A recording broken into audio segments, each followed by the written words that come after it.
नमस्कार दोस्तों, स्वागत है आप सबका डेली फटाफट न्यूज़ चैनल पर। आज हम सामने एक नई खबर के साथ आए। जी आपको बता दें, रिलायंस से अपनी दुकानें वापस लेने को प्रतिबद्ध, जरूरी कदम उठाएंगे फ्यूचर रिटेल। जी हाँ, आपको बता दी, किशोर बियानी की अगुवाई वाली फ्यूचर रिटेल FRL ने बुधवार को कहा कि वह रिलायंस रिटेल से अपने स्टोर वापस लेने के लिए प्रतिबद्ध है और जरूरत के अनुसार मूल्य समायोजन को लेकर आवश्यक सभी कार्रवाई करेगी। कंपनी ने यह भी कहा कि रिलायंस समूह का उसकी दुकानों का अधिग्रहण उसके लिए अचंभित करने वाला कदम है। FRL ने शेयर बाजार को दी सूचना में कहा कि उसकी दुकानों को कब्जे में लेने के कदम ने भारतीय प्रतिस्पर्धा आयोग के दिसंबर 2021 के आदेश के बाद बने सकारात्मक परिदृश्य को जटिल बना दिया है। आपको बता दें कि किशोर बियानी की अगुवाई वाली फ्यूचर रिटेल यानी FRL ने बुधवार को कहा कि वह रिलायंस रिटेल से अपने स्टोर वापस लेने के लिए प्रतिबद्ध है और जरूरत के अनुसार मूल्य समायोजन को लेकर आवश्यक सभी कार्रवाई करेगी। कंपनी ने यह भी कहा कि रिलायंस समूह का उसकी दुकानों का अधिग्रहण उसके लिए अचंभित करने वाला यह एक कदम है। जी हाँ, आपको बता दें कि FRL ने शेयर बाजारों को दी गई सूचना में कहा कि उसकी दुकानों को कब्जे में लेने के कदम ने भारतीय प्रतिस्पर्धा आयोग के दिसंबर 2021 के आदेश के बाद बने सकारात्मक परिदृश्य को जटिल बना दिया है। कंपनी ने कहा है कि FRL और उसका निर्देशक मंडल रिलायंस समूह द्वारा मूल्य समायोजन और अधिग्रहित की गई दुकानों पट्टों को वापस लेने के लिए आवश्यक सभी कार्रवाई करने के लिए प्रतिबद्ध है।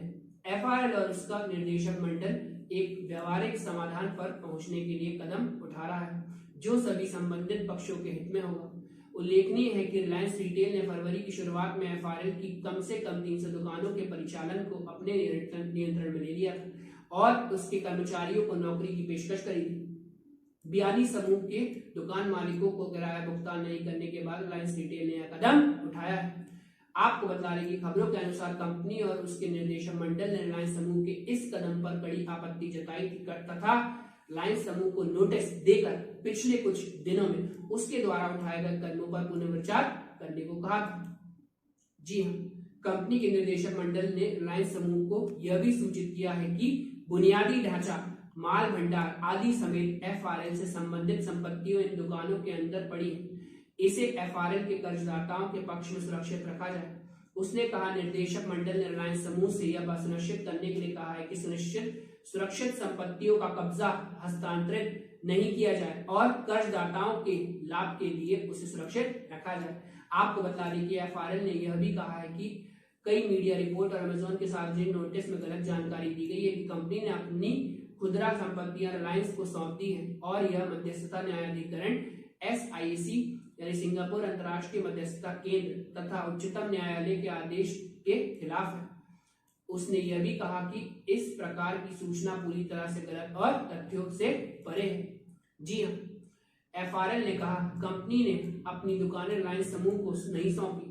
इसके उलट FRL के निर्देशक मंडल ने कहा कि बैठकों की और रिलायंस समूह ने से कहा कि दुकानों का एक तरफा तरीके से अधिग्रहण अचंभित करने वाला कदम है। साथ ही यह भारतीय प्रतिस्पर्धा आयोग के दिसंबर 2021 के आदेश के बाद बने सकारात्मक परिदृश्य को जटिल बना दिया है।